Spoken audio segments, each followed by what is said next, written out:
बहुत समय पहले की बात है। सोनपुर नाम का एक खूबसूरत और हरा भरा गांव हुआ करता था।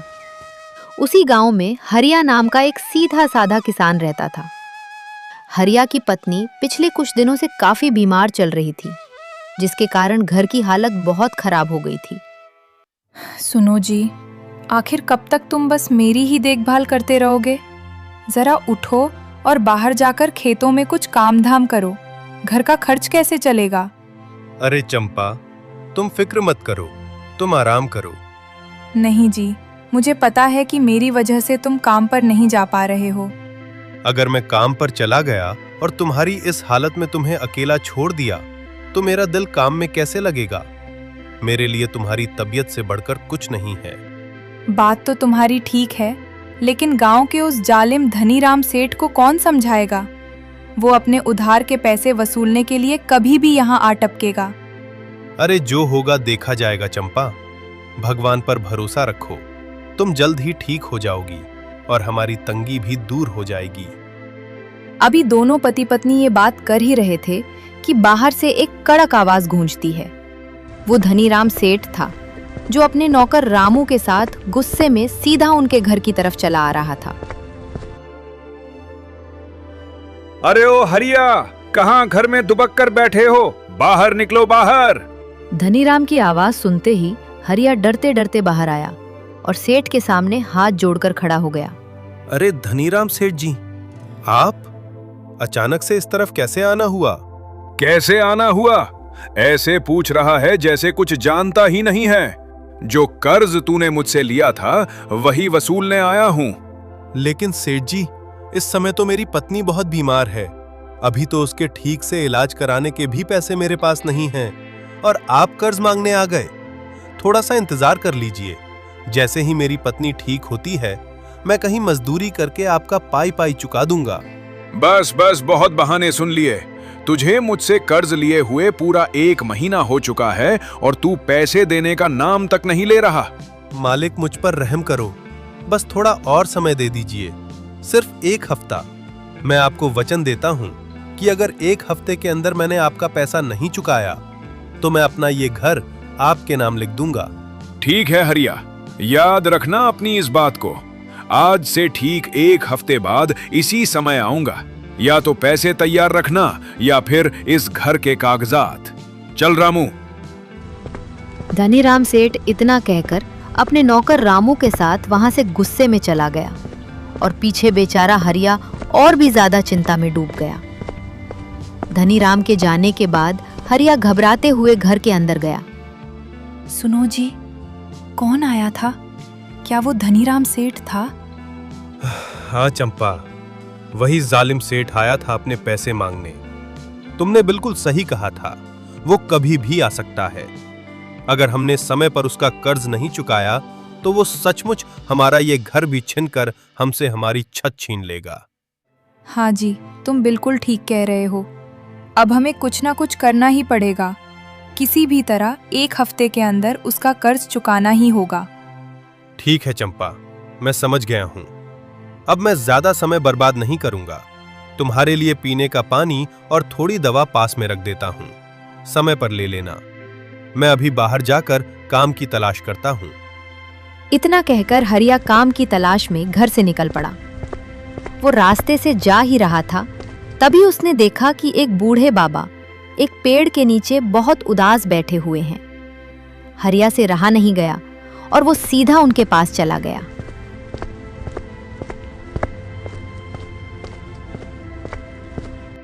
अरे काका, क्या बात है? आप यहाँ अकेले इतने उदास क्यों बैठे हैं?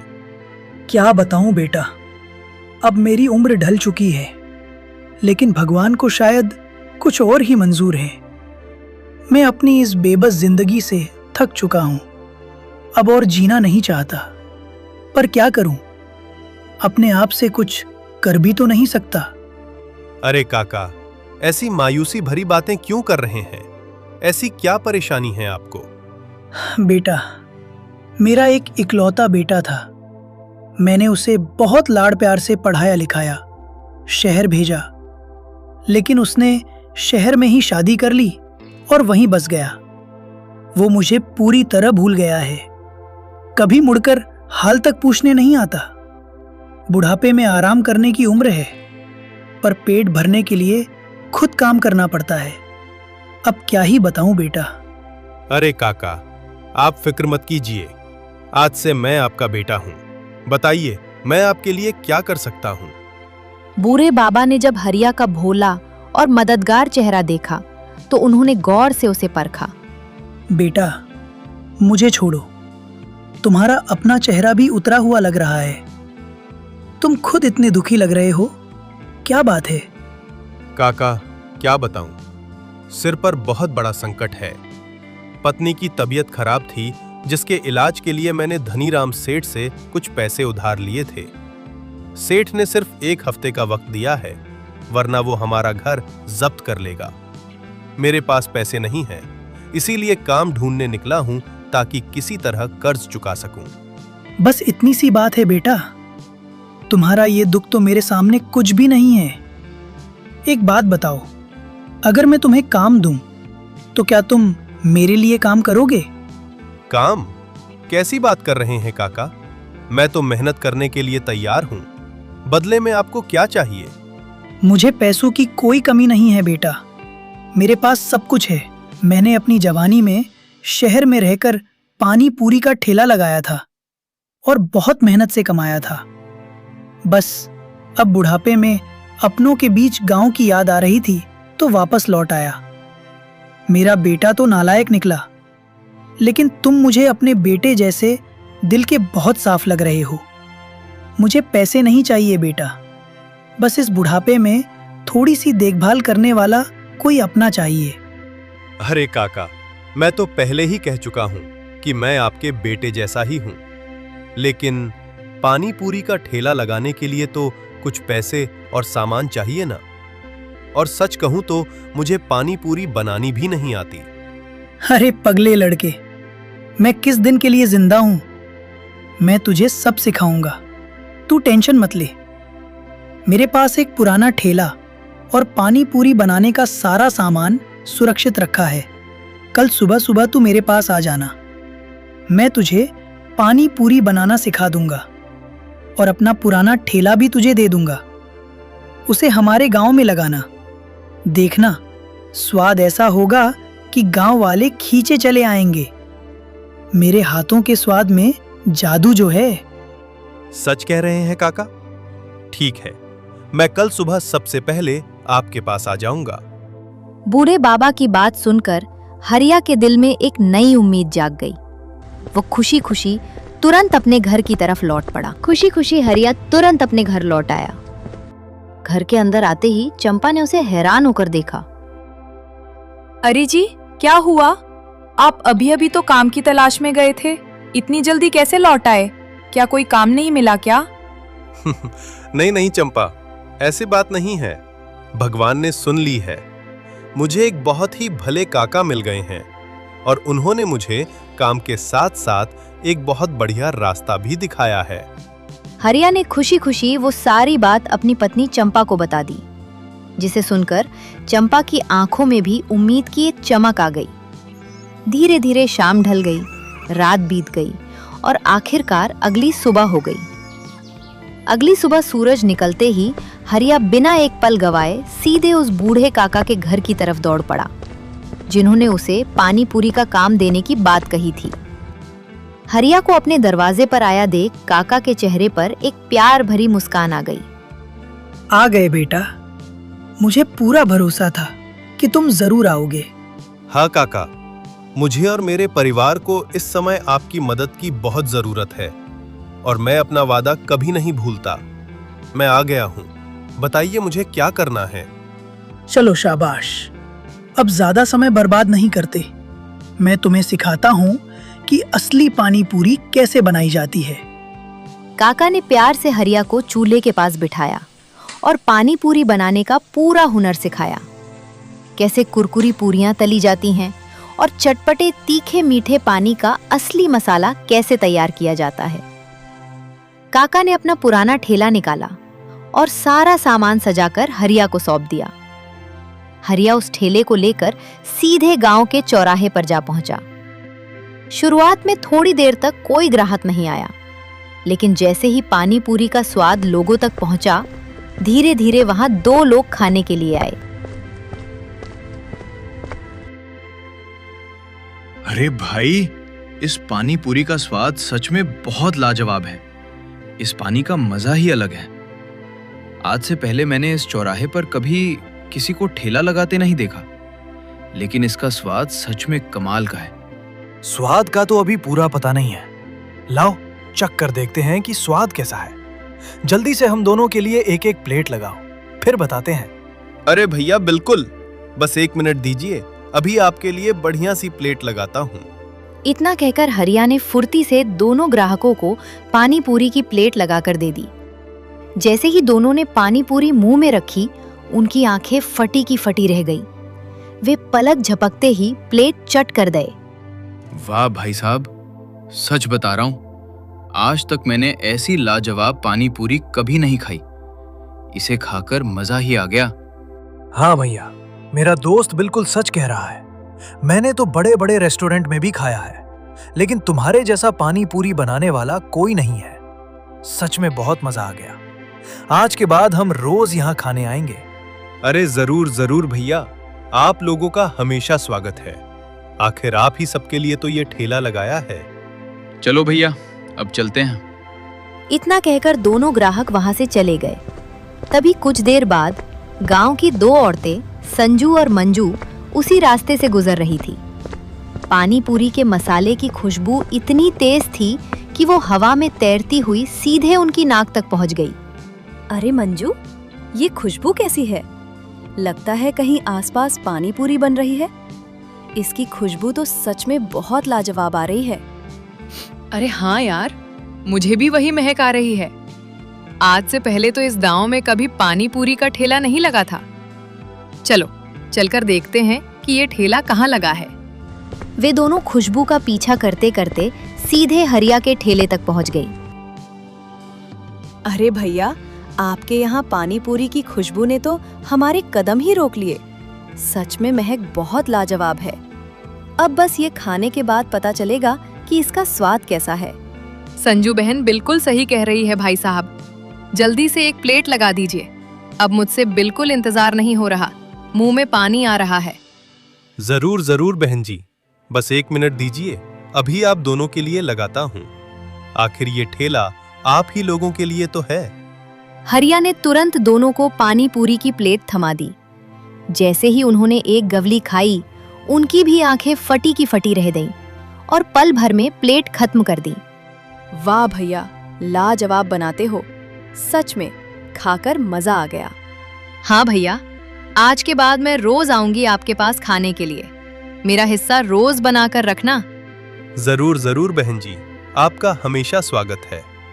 देखते ही देखते कुछ ही देर में पूरे गांव में ये खबर फैल गई कि चौराहे पर एक गोलगप्पे वाला आया है, जिसका स्वाद वाकई लाजवाब है। धीरे धीरे हरिया के ठेले पर अच्छी खासी भीड़ जमा हो गई। थोड़ी ही देर में हरिया का सारा गोलगप्पा और पानी पूरी पूरी तरह बिक गया। अपना सारा सामान खत्म होने पर हरिया खुशी से फूला नहीं समाया। सभी ग्राहक वहां से जा चुके थे और हरिया ने अपना बचा हुआ सामान समेट लिया। वो दिल ही दिल में बहुत खुश था। हे ऊपर वाले, आपका बहुत बहुत धन्यवाद, जो आपने मुझ जैसे गरीब को ये सहारा दिया। और उन भले काका का भी दिल से धन्यवाद, जो भगवान की तरह मेरी जिंदगी में आकर फरिश्ता बन गए। अपनी कमाई के पैसे लेकर हरिया खुशी से झूमता हुआ सीधे उन बूढ़े काका के पास पहुंचा, ताकि उनकी लागत के पैसे उन्हें वापस लौटा सके। खेला आगे बढ़ाते हुए वो काका के घर के पास पहुंचा। अरे काका काका सुनिए, आज की कुल कमाई पूरे 1000 रुपए हुई है।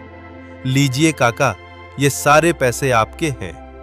इसमें से जो हिस्सा आप रखना चाहें अपने पास रख लीजिए, और बाकी जो भी आप मुझे देंगे, मैं उसे ही अपनी मेहनत की कमाई समझकर खुशी खुशी रख लूंगा।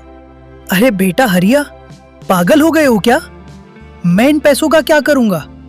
अब इस 4 दिन की जिंदगी में पैसे जोड़कर मुझे क्या मिलेगा? मुझे पैसों से कोई मतलब नहीं है बेटा। मुझे तो बस एक अपने बेटे की चाहत थी, जो तुम्हारी शक्ल में मुझे मिल गया है। देखभाल करने वाला अपना बेटा मुझे मिल गया है।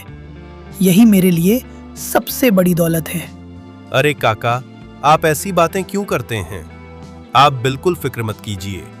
मैं हमेशा आपका बेटा बनकर आपकी सेवा करूंगा। हाँ बेटा, मुझे पता है। इसीलिए मैं कह रहा हूँ कि ये पैसे मैं नहीं रखूंगा। इन्हें तुम अपने पास रखो और अपनी पत्नी के इलाज में लगाओ। उस जालिम सेठ का कर्ज भी तो चुकाना है तुम्हें। जाओ बेटा, इन पैसों से अपना घर बचाओ। काका का प्यार भरा आशीर्वाद लेकर हरिया भावुक हो गया। अगली सुबह हुई। हरिया रोज की तरह सुबह सुबह काका के घर गया, उनसे पानी पूरी बनाना सीखा और अपना ठेला लेकर गांव के चौराहे पर पहुंच गया। वो ठेला लगाकर ग्राहकों का इंतजार कर ही रहा था कि तभी वहां से गांव के एक बुजुर्ग बिरजू काका गुजरे। अरे बेटा हरिया, ये इतनी बेहतरीन खुशबू कहां से आ रही है? क्या ये पानी पूरी है? सच में इसकी महक बहुत लाजवाब आ रही है। वैसे तो मैं बहुत बूढ़ा हो चुका हूं और मैंने अपनी जिंदगी में कभी पानी पूरी खाई ही नहीं और ना ही कभी खाता हूं, लेकिन आज तुम्हारी इस पानी पूरी की खुशबू ने मुझे अपनी तरफ खींच लिया है। मेरा दिल कह रहा है कि आज खाकर देखूं। चल बेटा, जल्दी से एक प्लेट लगा। अरे बिरजू काका, बस अभी आपके लिए बढ़िया सी प्लेट लगाता हूँ। हरिया ने फुर्ती से बिरजू काका के लिए पानी पूरी की एक प्लेट तैयार की और उन्हें थमा दी। जैसे ही काका ने पानी पूरी मुंह में रखी, उनकी आंखें खुशी से चमक उठीं और वे पलक झपकते ही पूरी प्लेट चट कर गए। वाह बेटा हरिया, सच में लाजवाब। अपनी पूरी जिंदगी में मैंने कभी पानी पूरी नहीं खाई थी, लेकिन आज यहाँ खाकर सच में मजा आ गया।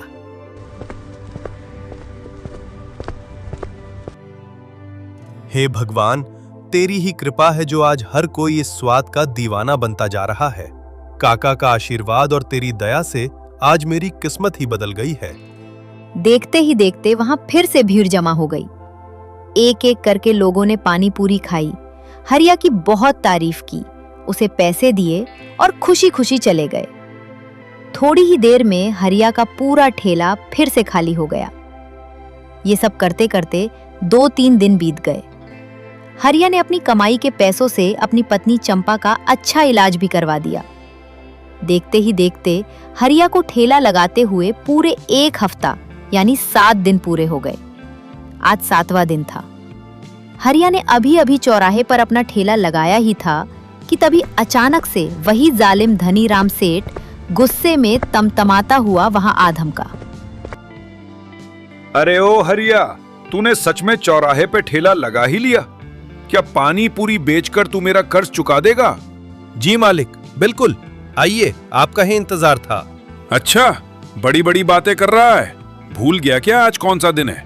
आज ही के दिन तूने मुझे जबान दी थी कि या तो पूरा कर्ज चुका देगा या फिर अपने घर के कागजात मेरे नाम कर देगा। जी मालिक, मुझे अच्छी तरह याद है। लीजिए, ये लीजिए अपने पूरे 3000 रुपए। हरिया ने अपनी जेब से पूरे 3000 रुपए निकालकर सीधे धनीराम सेठ के हाथ में थमा दिए। इतने सारे पैसे एक साथ देखकर धनीराम सेठ की आंखें फटी की फटी रह गईं। क्या?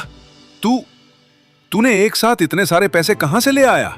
ये सब ऊपर वाले की महिमा और मेरी मेहनत पसीने की कमाई है सेठ जी। भगवान ने देख लिया कि ये गरीब लाचार इंसान कैसे ईमानदारी से मेहनत कर रहा है, तो उसने रास्ता दिखा दिया। चल ठीक है, मान गया तेरी मेहनत को। वैसे महक तो बड़ी लाजवाब आ रही है तेरे इस ठेले से। चल, एक प्लेट मेरे लिए भी लगा दे।